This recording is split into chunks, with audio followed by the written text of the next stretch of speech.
It's already past 10 in the morning in Ukraine. The joint marathon continues on the 1+1 channel. I'm Solomia Vitvitska, and this is TSN. Explosions were heard again last night in Chernihiv, fires broke out, and by morning the enemy shelled the center of Novorossiversky. Buildings have been damaged. Several power supply facilities in the region have been destroyed by the shelling. An hourly blackout schedule is in effect. About 50,000 consumers have been affected by the power outages. The region has been experiencing electricity problems for 3 days now. In Chernihiv itself, trolleybuses have stopped running, and local businesses are bringing in generators. TSN correspondent Natalia Nahorna traveled around the city and asked people how they live when there is no electricity. So, what does Chernihiv sound like now? Find out next on TSN. This is the sound we now hear all over Chernihiv, the buzzing of generators. Near pharmacies and shops, near coffee shops and hair salons, large and small power generators, both big and compact, have now returned to the bustling city streets, bringing back essential electricity. Businesses in Chernihiv responded to the situation very quickly. That's why you can have coffee, get something to eat, and charge your phone at these establishments. Barista Yulia says there are more customers now. More than ever. Probably because, well, there's almost no work. People can't work. Do you let people charge their devices? Of course. Why not? The pharmacy workers say they live nearby, there's no electricity at home, but at work they can charge their phones and help those who are sick. We're working at full capacity. Everything that depends on us. The power is turned off according to a schedule. There's no electricity for 6 hours, then it's on for 3 hours. But when there's no electricity, there's no water either. Good afternoon. Today we managed to set up the generators just as you started filming. Ms. Valentina invites us into her water store. She has her own little point of resilience here. While she's charging her phone and tablet, they managed to pump a supply of purified water into the barrel. Even though they're new, we still rinse them. We have a special step. And we fill up your water for you. There are more customers here now, but there's no reason to be happy about it. This is just a nightmare, not a business. It's just that people are in such a panic. Oh, there's no time, there's no electricity. Come on, really? At the Regional Military Administration, they assure us the situation is difficult but under control. Can we call this Armageddon? Well, probably we should call the war that's happening Armageddon and Russia the terrorist, which is primarily creating this Armageddon for us. As of today, well, I can only say that all the protocols we're following had already been worked out before. Unfortunately, Ukraine already has a lot of experience with blackouts. That's why these points of invincibility are now being set up across Chernihiv. Internet, electricity, heat, water. We'll check if they're available. Good afternoon. May I come in?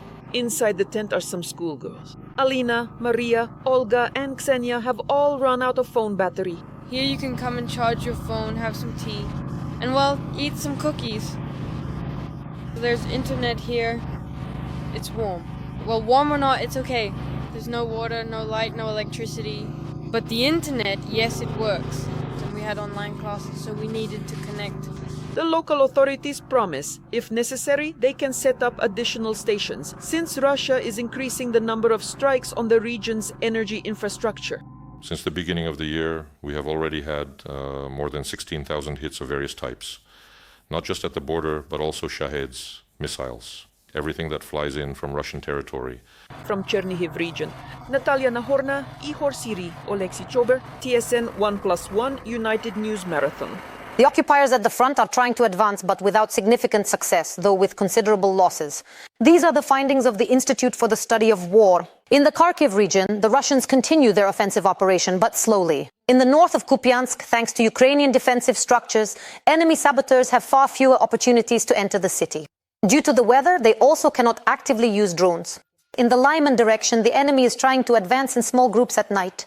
They shield themselves from our drones with thermal imaging tents or cloaks. However, they have not achieved any success here either. The occupiers have made some advances in the east of Zaporizhzhia and Dnipropetrovsk regions. This is reported by analysts from the Deep State portal. At the same time, Russian losses are also increasing, particularly near Pokrovsk. Over the past month, they have increased by 30%. This was reported by the 7th Air Assault Brigade. According to calculations by the General Staff of the Armed Forces of Ukraine, there were 150 clashes along the entire front line in the past day. Now about enemy losses. Here are today's figures from the General Staff. In the past day alone, Russian occupiers lost 950 soldiers killed and wounded. Since the beginning of the full-scale invasion of Ukraine, the Russian army has decreased by 1,114,380 troops. Our defenders have destroyed enemy equipment. More than 11,000 tanks and 23,000 armored fighting vehicles have been destroyed in the battles. In addition, 33,428 enemy artillery systems, 1,500 multiple rocket launcher systems, and 1,222 air defense systems have also been destroyed. 66,543 tactical level drones and 3,803 cruise missiles have been neutralized. To date, 427 Russian aircraft and 346 helicopters have been shot down. At sea, 28 ships and boats and 1 submarine have been neutralized. The American shutdown has called into question negotiations with Kyiv regarding weapons. This was reported by The Telegraph. After the Democrats and Republicans failed to reach an agreement on government spending, a shutdown occurred, meaning the work of the American government was suspended. As a result, hundreds of thousands of government employees were forced to take unpaid leave, and so far this situation has not been resolved. Against the backdrop of the government shutdown, negotiations with the Ukrainian delegation, which arrived in Washington this week, were at risk of being disrupted. As for the meetings they have already managed to hold with the Pentagon and the State Department, they concern 2 issues. The so-called drone deal. Ukraine is offering the US cooperation in a field where Kyiv has extensive practical experience, as well as the supply of weapons. In particular, the US president is currently considering the issue of supplying long-range missiles such as the Tomahawk and Barracuda. According to Reuters, their sale to Ukraine is unlikely due to a shortage of such missiles in American stockpiles. However, the issue remains under discussion. There are also long-range missiles that the US has already supplied to Ukraine.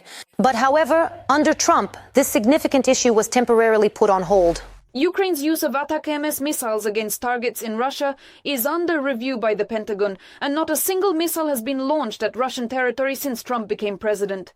Trump officials said that they are currently considering Ukraine's request for long-range American weapons and have already approved providing Kyiv with intelligence for its own strikes on Russian energy infrastructure targets, which it carries out using drones.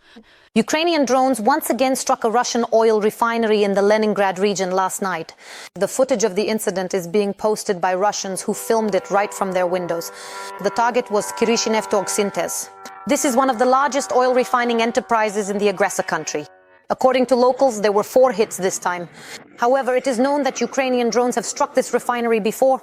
It was attacked last year and several more times this year. The governor of Leningrad Oblast partially confirmed the strike and stated that there was a fire in the industrial zone, but claimed that Russian air defense allegedly managed to shoot down 7 Ukrainian drones. Transport in the annexed Crimea may come to a halt due to a fuel shortage. According to the National Resistance Center, the occupation authorities of the peninsula are already reducing public transport routes, as transport companies lack about half the required amount of gasoline to operate passenger services as usual. In particular, the city of Saki was left completely without fuel last night. There is none at any gas station, and this has been officially reported by the city's occupation officials. For more than a week now, fuel in Crimea has been sold with a limit, no more than 20 liters per consumer per day. At the same time, many gas stations are simply closed. Priority for gasoline is given to the occupation administration and the military. Difficulties with fuel in several regions of the Russian Federation began back in August due to precise strikes by Ukrainian drones on Russian oil and gas infrastructure facilities. Crimea is currently experiencing perhaps the worst situation, but the gauleiter of the occupied peninsula, Aksionov, assures locals that they just need to wait a little and that the situation will improve by the end of the month. One bout of bad weather after another. Bulgaria is suffering from heavy snowfall. Winter precipitation has hit 20 regions of the country, and the authorities have declared an orange level of danger. So far, the consequences of the disaster include traffic jams, power outages, and fallen trees. Earlier, heavy rains in the country killed 3 people. Floods have hit the popular Black Sea resort of Elenite. High water flooded local hotels, pavilions, and cars, which were swept onto the beach, and one of the men who died was caught by the water in the basement of a house. To deal with the aftermath of the natural disaster, the army was brought in with special amphibious rescue boats. However, due to flooding, access for special equipment is complicated. The main film event of the autumn, the Odessa International Film Festival, has concluded, and for the second time it was not held at home but in the capital of Ukraine due to the full-scale invasion. This year, the Golden Duke Award statuette was updated. It has a heart. More than 100 feature and documentary films were presented both in and out of competition. The festival traditionally brings together the best examples of national and European cinema, and these include exclusive premieres.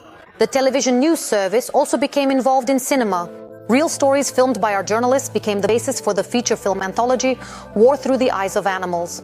These are 7 short stories about interaction and mutual help between people and animals during the terrible times of war. 1+1 Media and 1+1 Ukraine are media partners of the Odessa Film Festival and the Grand Prix. According to the results of the audience vote, the Ukrainian film You Are the Cosmos won. It is a fantastic tragicomedy directed by Pavlo Ostrikov. It's definitely worth watching.